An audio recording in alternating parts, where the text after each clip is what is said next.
Okay guys, ito yung take 2 kasi guys. Ito naman guys kami guys ay bumalik na tayo dito sa pag-vlog natin. So sorry guys kasi hindi pa ako ni-fresher!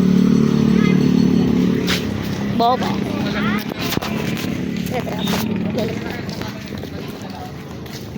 So guys, maglalakad lang kami. Kung nagkaroon ako ng pera, nag-live ako dito. So magbuka-kotse ako. Kotse? Kotse agad? Si Maante. Wala akong makeup, pero pag uwi ni mama ko, magkakaroon ako makeups. Makeups? So, medyo na malayo-layo na tayo dito. Malayo-layo? So, plus, di ko pa medyo alam.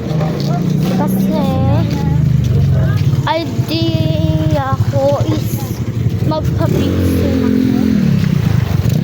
So, medyo hawak na hawak ako dito sa cellphone na to guys. Kasi malay mo, may madukot ng lalaki. Tapos, isusumbong ko agad sa polis yan. Visit kasi nga si Louie. Pinlike ngayon, kaya yung tuloy, nainis ako. So, ito na yung part 2. Magiging part 2 na to. Yun yung part 1. Sayang. Dito kami ngayon sa Osek. Picture tayo. Picture tayo. Mag-picture kami guys dito. Diba? Picturean mo ako. Sige guys, goodbye. Love you.